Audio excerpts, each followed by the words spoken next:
It's good to have you back. Let's bring you this now. The Black Lawyers Association is currently offering its help to Stellenbosh University student Babalo Ndwayana. It says it will help with all legal advice and support. The student was left humiliated after a white student, urinated on his belongings. Let's now discuss this with BLA President, that's Mr. Bayethe Maswazi, who joins us now to take this conversation even further. Mr. Maswazi, thank you so much for your time and good morning to you.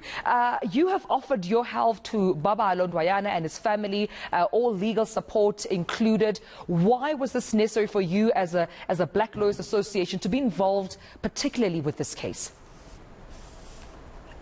Thank you, Tumelo. The BLA is in a mission to pursue a non-racial South Africa, non-sexist, prosperous, democratic.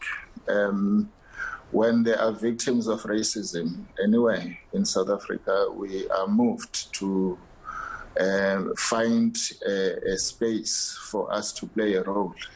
In this instance, our members felt that we have to do something about what has happened in Stellenbosch. It's not only by way of offering the family support. We will also interact with the university to ensure that they have measures in place to ensure that incidences of this nature do not recur. You have been quoted as saying that this is a white boys thing. In your experience as a lawyer, are these incidents common between white boys or white girls or white males and white females, as well as black males and females, or black girls and boys? I mean, obviously you deal with cases around racism a lot. Are these common in your experience? They are common. They are common in the workplace. They are common in schools. They are common in institutions of higher learning, particularly those institutions that have always been dominated by white South Africans. With that being said, Mr. Maswazi, I want to talk about the university's responsibility here in your perspective.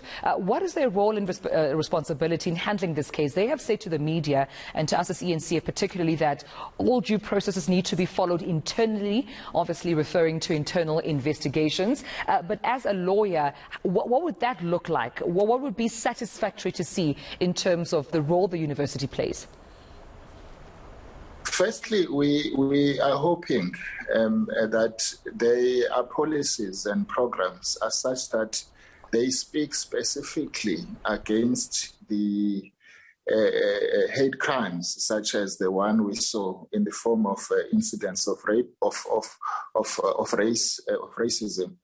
And that their disciplinary code in respect of students speaks quite vocally in terms of dealing with such incidents, not just as a general misconduct, but as a specific acts of hate with an impact to derail South Africa from pursuing its non-racial objective. And obviously, should the university conclude with the investigations and then find the perpetrator, in this instant, guilty, what would you like to see happen to the student? Definitely, there is no place for such a conduct in an institution of higher learning anywhere in South Africa. We would expect that the sanction will fit the disapproval of all South Africans of conduct of that nature. So expulsion for us will be the most reasonable and appropriate sanction in respect of the conduct that was seen. Yeah. And also... Yeah, continue with your point. They will not limit themselves to simply dealing with these incidents. They will audit their processes and programs in such a way that they speak in reality to this situation never arising again. They conscientize their student, particularly the white section of their student body, around these questions. They have got programs on cultural and racial diversity so that all the students that come to Stellenbosch are aware of its institutional orientation towards or against incidents of such nature.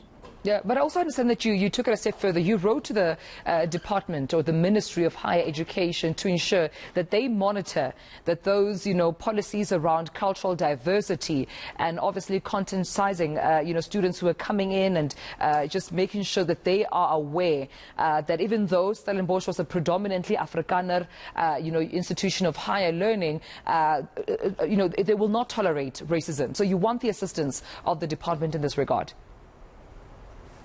Yes, that's what we call for in the statement, is for the Department of Higher Education to play a role as well.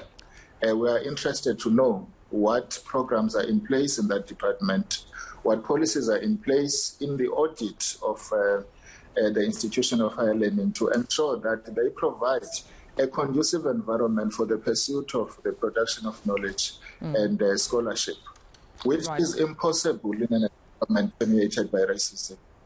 So before I let you go then, Mr. Maswazi, has the family gotten back to you in terms of your offer to them for free legal advice? We are in the process of conducting them. We've got branches all over the country. Our members, we've set up a team that is going to approach the family to ensure that they are assisted. So that is work in progress. All right. Well, I appreciate you speaking to us about this, Mr. Bayethe Maswazi, talking to us from the Black Lawyers Association this morning regarding the Stellenbosh incident where Tiens du Toit, a student there, of course, was caught on video urinating on Babalo Ndwayana's belongings. And, of course, the Stellenbosh University currently conducting internal investigations. But BLA saying they do offer free legal advice and support to Babalo Ndwayana and his family.